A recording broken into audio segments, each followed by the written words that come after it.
मैं उस दिन को कोस रही थी जिस दिन मैं पैदा हुई। मेरा नाम शिल्पा है। मेरी उम्र 22 साल है। बचपन में ही मेरे माता पिता एक एक्सीडेंट में मारे गए। उनके जाने के बाद घर का माहौल बिल्कुल बदल गया। हर कोई मुझे दुश्मन की नज़र से देखता। धीरे धीरे सबका रवैया मेरे साथ बद से बदतर होता जा रहा था। मुझे वह लोग खाना तक नहीं देते थे और मैं घर में रोती बिलखती रहती थी, जबकि वह घर जिसमें हम सभी रहते थे वह मेरे माता पिता का था। पिताजी के गुजरने के बाद चाचा चाची ने पूरे घर पर, हमारी ज़मीन पर, कारोबार पर कब्जा कर लिया। वह सब कुछ अपने नाम कराना चाहते थे और इसलिए उन्होंने कई बार मुझे मारने की भी कोशिश की। लेकिन एक रात मौका पाकर मैं घर से भाग गई और भागते भागते मैं सड़क के किनारे पहुंच गई। उस वक्त वहां से एक बस गुजर रही थी और बिना कुछ सोचे समझे मैं उस बस में बैठ गई। बस थोड़ी ही दूर चली थी और बस कंडक्टर मेरे पास आया कि कहाँ की टिकट चाहिए मैडम। मैं उससे अपना चेहरा छुपाने की कोशिश कर रही थी, लेकिन वह मुझे पहचान गया और चाचा को खबर कर दी कि मैं घर से भाग रही हूँ। बस एक नाके पर रुकी हुई थी और डर की वजह से मेरी सांसें भी थम सी रही थी। चाचा तो आज मुझे जान से ही मार डालेंगे। तभी चाचा गांव के 4-5 आदमियों के साथ मुझे लेने आ गए। चाचा का चेहरा गुस्से से लाल हो रहा था, लेकिन उस वक्त चाचा ने सबके सामने मुझसे कुछ भी नहीं कहा, लेकिन घर ले जाकर उन्होंने मुझे बहुत मारा पीटा और धमकी देते हुए कमरे में बंद करके चले गए कि कल का दिन तेरा इस गांव में आखिरी दिन होगा। बहुत शौक है ना तुझे भागने का, तुझे तो मैं कल सुबह बताता हूँ। कल से तेरी जिंदगी नर्क बन जाएगी। चाचा की बातें सुनकर मेरा दिमाग सुन्न पड़ गया। मेरी आंखों के आगे अंधेरा छा गया। मैं कुछ समझ ही नहीं पा रही थी कि आखिर कल मेरे साथ क्या होगा। यही सोचकर मेरे रोंगटे खड़े होने लगे और रोते रोते न जाने कब मेरी आंख लग गई। सुबह मेरी आंख कमरे के दरवाजे की आवाज़ से खुली। अपने सामने चाचा को खड़ा देखकर मैं बहुत डर गई थी कि अब मेरे साथ क्या करेंगे। और तभी चाचा मुझे घसीटते हुए बाहर ले आए और बड़ी बेदर्दी से मुझे एक बड़ी सी गाड़ी में फेंक दिया, जैसे किसी कूड़े को फेंकते हैं। यह गाड़ी मुंबई जा रही थी और मेरे साथ गाड़ी में और भी लड़कियां मौजूद थी। मैं समझ नहीं पा रही थी कि आखिर यह सब हो क्या रहा है। फिर मुझे पता चला कि हमें बेचा गया है एक कोठा चलाने वाली औरत को, और यह सुनते ही मेरे पैरों के नीचे से ज़मीन निकल गई कि मेरे सगे चाचा ने दौलत के लालच में अपने भाई की बेटी को ही बेच दिया। शिल्पा ऊपर खिड़की में खड़ी गली की चकाचौंध देखकर अपने अतीत को याद कर रही थी। मुंबई शहर की आखिरी गली शाम होते ही रंगीन होने लगती थी। दिन में वो किसी वीरान बस्ती से कम नहीं दिखती थी, पर शाम होते ही किसी दुल्हन के जैसे नजर आने लगती। यह शहर की सबसे बदनाम गली थी, जहाँ शरीफ लोग बस रात के अंधेरे में आया करते थे। आज शिल्पा बहुत उदास थी और ऊपर खिड़की में आकर अकेले ही खड़ी हो गई। वह आते जाते लोगों को देख रही थी और सोच रही थी कि कैसे कुछ ही सालों में उसकी ज़िंदगी पूरी तरह से बदल गई, और वह इस बात से अनजान थी कि उसकी ज़िंदगी में आज फिर से एक नया मोड़ आने वाला है। सोचते हुए वह अपने आप से कहने लगी, लगता है आज भी कोई बोनी नहीं होगी, और इतना कहकर उसने सिगरेट जला लिया। शिल्पा 22 साल की खूबसूरत लड़की थी, जिसको उसके ही चाचा ने खानदानी दौलत के लालच में एक कोठे के हाथों बेच दिया था। शिल्पा ने बहुत कोशिश की इस गंदगी से भागने की, पर हर बार उसे हार ही नसीब होती। साथ में उसकी बहुत पिटाई होती, ऐसी पिटाई होती कि 2-3 दिन तक तो उसे होश ही नहीं आता। एक बार जो उस कोठे पर आ जाता, उसका वापस जाना नामुमकिन था। शिल्पा के अलावा भी यहाँ न जाने कितनी और लड़कियाँ थीं जो इस धंधे में थी। कुछ मजदूरी के कारण आई थी तो कुछ अपनी मर्जी से आई थी। पहले सब यहाँ से भागने की कोशिश करती, लेकिन बाद में सब इसी को अपनी किस्मत समझ लेती। सुषमा ताई इन सबको खरीदने और बेचने का काम किया करती थी। उसकी मर्जी के बिना यहाँ पर एक पत्ता तक नहीं हिलता था। पुलिस भी इनसे खौफ खाती थी। अचानक एक हाथ आकर शिल्पा के कंधों पर पड़ा। शिल्पा अपने अतीत की दुनिया से बाहर आई। उसने देखा उसके सामने 24 साल का एक खूबसूरत नौजवान लड़का खड़ा था। उसने आंखों के इशारे से शिल्पा को कमरे में चलने के लिए कहा। शिल्पा ने सिगरेट फेंकी और उसके साथ चली गई। सारी रात वो शिल्पा के बदन से खेलता रहा। सुबह होते ही खुश होकर शिल्पा को 5,000 थमा दिए। शिल्पा ने 2,000 वापस कर दिए तो वह शिल्पा से कहने लगा, अरे रख लो, तुम्हारे लिए ही है। शिल्पा ने कहा, नहीं साहब, हराम का खाने का आदत नहीं है, अपने जितना काम उतने पैसे। तो यह सुनकर उसने शिल्पा से उसका नाम पूछा, लेकिन शिल्पा बोली, नाम जानकर क्या करोगे साहब। इस पर वह बोला, इतनी खुददार लड़की पहली बार देखी, इसलिए। शिल्पा बोली, जैसा मेरा धंधा है उसमें यह नाम वाम जानने की ज़रूरत नहीं पड़ती, बस आओ, अपना काम करो और निकल जाओ। उसे शिल्पा की बातें बड़ी अजीब लगी और उससे भी ज़्यादा खटका उसका रूखा मिजाज, और कहने लगा, बड़ी बेपरवाह है तू। और उससे नज़र भर कर देखने के बाद वह बाहर निकल गया। कुछ दिन गुजरे कि एक शाम वो फिर से उसी गली में आया। उसका नाम रवि था और वो एक प्राइवेट कंपनी में अच्छी पोस्ट पर काम करता था। उसने चारों तरफ देखा और शिल्पा उसे कहीं दिखाई नहीं दी। ऊपर गया तो ऊपर जाते ही लड़कियों ने उसे घेर लिया। हर कोई उसकी मेहमान नवाजी को तैयार था। तभी सुषमा ताई ने सबको दूर करते हुए कहा, अरे लड़कियों हटो, और रवि की तरफ देखते हुए कहने लगी, कौन सी लड़की चाहिए? जिस पर उंगली रखोगे वही तुम्हारी। रवि बोला, वह कहाँ है सुषमा ताई? इस पर सुषमा ताई बोली, अरे कौन वह? रवि बोला, कल जो मेरे साथ थी। सुषमा ताई कहने लगी, नाम पता है उसका या नहीं? तो वो कहने लगा कि उसने नाम नहीं बताया था अपना। इतने में वहाँ शिल्पा आ गई। उसने शिल्पा की तरफ उंगली कर दी। वहाँ खड़ी सभी लड़कियां शिल्पा की तरफ देखकर मुंह बनाकर चली गईं। पता नहीं इसको शिल्पा में क्या दिख गया है। शिल्पा रवि के साथ अंदर कमरे में चली गई थी, लेकिन उसने उसके साथ कुछ भी नहीं किया, बस चुपचाप बैठे हुए देखता रहा। तो यह देखकर शिल्पा बोली, ऐसा क्या देख रहे हो? जिस काम के लिए आए हो करो और निकलो। शिल्पा ने ब्लाउज खोलते हुए कहा तो रवि कहने लगा, तुम इतनी खूबसूरत हो कि कोई भी तुम्हारे लिए अपनी जान तक दे दे, फिर इस दलदल में किस लिए हो? शिल्पा ने उसे देखते हुए कहा, मैं तुम्हारे हर सवाल का जवाब देना जरूरी नहीं समझती। मेरा काम है नुमाइश करना, बस। तो इस पर रवि कहने लगा, पर आज भी तुमसे खेलने नहीं आया हूँ। मैं खुद नहीं जानता मैं यहाँ पर क्यों आया हूँ, पर यहाँ खींचा चला आया। तुम्हारे बारे में जानने की इच्छा होने लगी।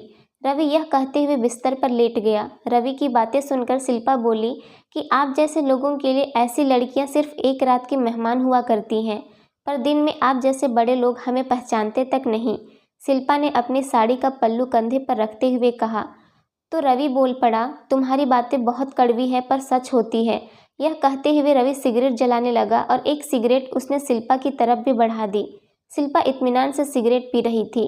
रवि कुछ देर बैठा रहा, पर शिल्पा ने उसकी हर बात को घुमा फिरा कर ही जवाब दिया, मानो वह जवाब देना ही नहीं चाहती थी। रवि ने जेब से 1000 रुपया निकाले और शिल्पा की तरफ बढ़ा दिए।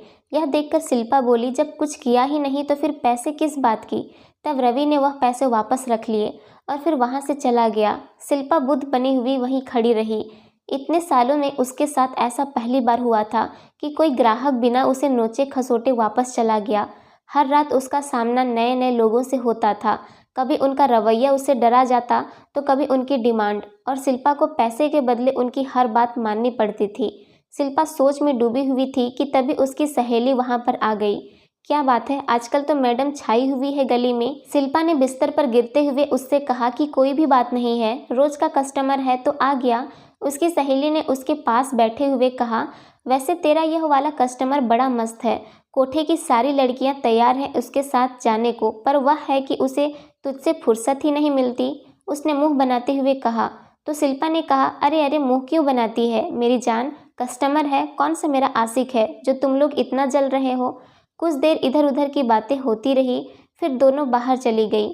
उधर रवि का बुरा हाल था। वो शिल्पा के बारे में ही सोचता रहा। उसका रूप, उसकी अदाएं, उसकी आंखें, उसकी बातें उसके सामने नाचती रहती। वो शिल्पा को जानना समझना चाहता था, उसके करीब जाना चाहता था। शिल्पा के पास हर शाम जाना उसके रोज की आदत हो चुकी थी। कभी कभी तो वह उसके लिए कीमती सामान ले जाया करता। काफ़ी मिन्नतों के बाद शिल्पा कभी कभी गिफ्ट रख लिया करती थी। एक शाम जब रवि कोठे पर आया तो उसे शिल्पा कहीं भी नहीं दिखी। उसने सुषमा ताई से पूछा कि शिल्पा कहाँ है, पर उन्होंने उसे बता दिया कि वह दूसरे कस्टमर के साथ बिजी है, आज किसी और लड़की से काम चला लो। रवि को यह सुनकर धक्का सा लगा। वो वहां से चला गया। अब रवि किसी और लड़की से बात करता। कुछ हफ्ते गुजरने के बाद रवि को मौका मिल ही गया। उसने शिल्पा को देखा तो उसका मन किया कि वो भागकर उसे गले लगा ले, पर नहीं लगा पाया। कमरे में आते ही शिल्पा ने कहा, बड़े दिनों बाद याद आई हमारी। रवि ने उससे कहा कि सुषमा ताई ने मुझे बताया कि तुम बहुत व्यस्त रहती हो। इस पर शिल्पा कहने लगी, हाँ वो बाहर से ताई के कुछ खास मेहमान आए हुए थे, उन्हीं की खिदमत में लगी थी। यह सुनकर रवि कहने लगा, तुम यह सब कुछ छोड़ क्यों नहीं देती शिल्पा? शिल्पा बोल पड़ी, क्या सब रवि? गैर मर्दों के साथ रात बिताना। शिल्पा ने रवि से कहा, तो फिर तुम क्या हो? तुम भी तो मेरे लिए गैर मर्द ही हो। शिल्पा की बात सुनकर रवि को दर्द सा महसूस हुआ और वह बोला, क्या हमारा कोई रिश्ता नहीं है? शिल्पा बोली, एक वेश्या का एक शरीफ इंसान से क्या रिश्ता हो सकता है, तुम ही बता दो। और अगर कोई रिश्ता होगा तो उसे शराफत की दुनिया की आप जैसे लोग नाजायज रिश्ता कहते हैं, जिनका सच इन काली रातों की रंगीनियों में छुपा हुआ है। शिल्पा की दर्द भरी आवाज़ में बात सुनते हुए रवि बोला, पर मुझे अच्छा नहीं लगता जब कोई और तुम्हें छूता है, तुम्हें देखता है, तुम्हारे पास आता है। शिल्पा कहने लगी, क्यों, तुम्हें क्यों एतराज़ है? तुम भी तो यही सब करते हो और मेरा यही पेशा है। रवि गुस्से से झल्लाकर बोल पड़ा, क्योंकि मैं तुमसे प्यार करने लगा हूँ, तुम्हें चाहने लगा हूँ, तुम्हारे बिना नहीं रह सकता। अब जब कोई तुम्हें छूता है तो मेरे तन बदन में आग लग जाती है। मैं नहीं बर्दाश्त कर सकता तुम्हें किसी और के साथ। शिल्पा उसकी बातें सुनकर सुन पड़ गई तो रवि उसके दोनों हाथ अपने हाथों में लेकर कहने लगा, शिल्पा, मैं तुमसे प्यार करता हूँ और तुमसे शादी भी करना चाहता हूँ। इस दलदल से बाहर निकालना चाहता हूँ तुम्हें, ताकि कहीं दूर जाकर एक नई दुनिया बसा सकूं।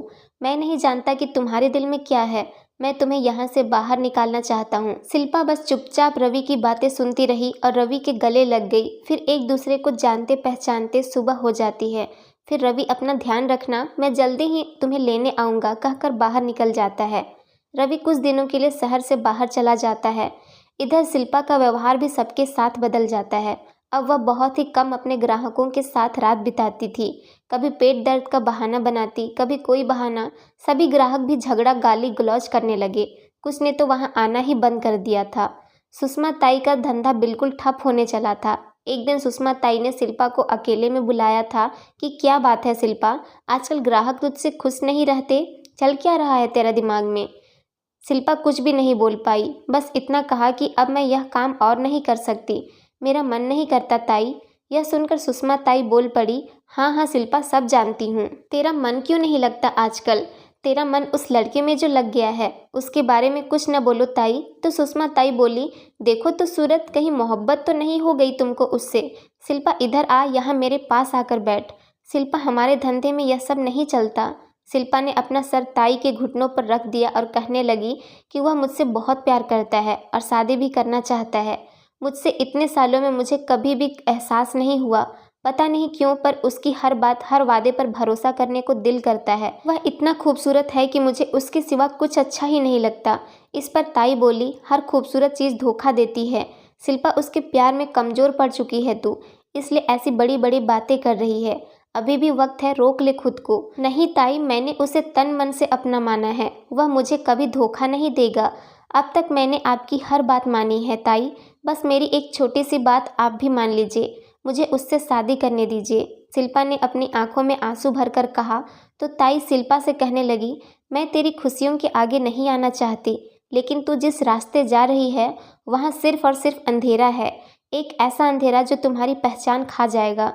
शिल्पा बोली कि वह हमेशा मेरा साथ देगा ताई, और मैं मोहब्बत में हूँ, मोहब्बत में ऐसा ही होता है, अब यह कदम पीछे नहीं हटेंगे। यह सुनकर ताई बोली, तो ठीक है शिल्पा, अब ये दरवाजे तेरे लिए हमेशा हमेशा के लिए बंद हो चुके हैं। इतना कहकर ताई वहाँ से चली जाती है। एक शाम रवि उसको लेने आ पहुँचा। दोनों खुशी खुशी वहाँ से निकल गए। रवि शिल्पा को घर ले जाने के बदले एक फार्म हाउस पर ले जाता है। वहाँ पहले से एक बहुत बड़ा राजनेता मौजूद था। रवि ने कहा, शिल्पा, यह मेरे बॉस हैं, आज रात तुम इन्हें खुश कर दो ताकि मुझे प्रमोशन मिल जाए। शिल्पा रवि की बातें सुनकर हैरान खड़ी थी और उससे कहने लगी, रवि, लेकिन हम तो शादी करने वाले थे ना? रवि हंसने लगा, शादी और तुमसे? वेश्याओं की कभी शादी नहीं होती शिल्पा, उनकी तो हर रात सुहागरात होती है, वो भी नए नए लोगों के साथ। इतना कहकर उसे अपने बॉस के कमरे में घसीटते हुए ले गया और दरवाज़ा बंद कर दिया। वह रोती रही, चिल्लाती रही, उसकी चीखें सुनने वाला कोई नहीं था। रवि का बॉस भूखे भेड़िए की तरह उस पर टूट पड़ा, जिसके जिस्म के साथ साथ उसका भरोसा भी नोचा जा चुका था। शिल्पा उसके सामने बेबस हो चुकी थी, जिंदा लाश की तरह बिस्तर पर पड़ी रही। उसकी आंखों के किनारे आंसू से भीग चुके थे। उसके जिस्म से खेले जाने के बाद बॉस बाहर आया और रवि के कंधे पर हाथ रखते हुए कहा, वाह रवि, मज़ा आ गया, ऐसी बला की खूबसूरती तो मैंने पहली बार देखी। रवि कहने लगा, थैंक यू सर, ये नायाब तोहफा तो बस आपके लिए ही था, बहुत पापड़ बेलने पड़े इसके लिए, तब जाकर मिली है। अब तो मेरा प्रमोशन पक्का है ना सर? बॉस ने कहा, अरे हाँ भाई, बस एक दो बार इस फूल का रसपान और कर लूँ, उसके बाद तुम्हारा प्रमोशन पक्का। यह कहकर बॉस वहाँ से चला जाता है। रवि संतुष्टि का भाव लिए वहीं खड़ा सिगरेट जलाने लगता है। तभी शिल्पा लड़खड़ाते हुए वहां आती है और रवि से कहती है कि तुमने मुझे धोखा दिया है। तो रवि कहने लगा कि तुम पैसों के लिए यह सब पहले से ही तो करती हो, और आज और कर लिया तो क्या हो गया, और फोकट में नहीं करवाया है, पैसे मिल जाएंगे तुम्हारे, पर जब जब मैं कहूँ तब तब तुम्हें मेरा साथ देना होगा, तुम्हारी लाइफ बना दूंगा। शिल्पा कहने लगी, और शादी? रवि बोला, वेश्याओं की शादी नहीं होती है शिल्पा। यह कहकर वहाँ से जाने लगता है। तभी शिल्पा पीछे से रिवॉल्वर उसकी कमर पर रख दी और धीरे से उसके कान में कहती है, वेश्याओं की शादी नहीं होती होगी, पर उनके सीने में भी दिल जरूर होता है। और इतना कहकर उसने रवि को गोली मार दी और फिर उसने खुद को भी खत्म कर लिया।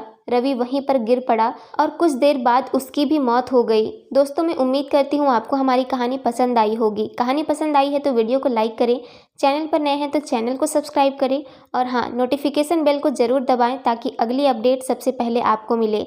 धन्यवाद दोस्तों।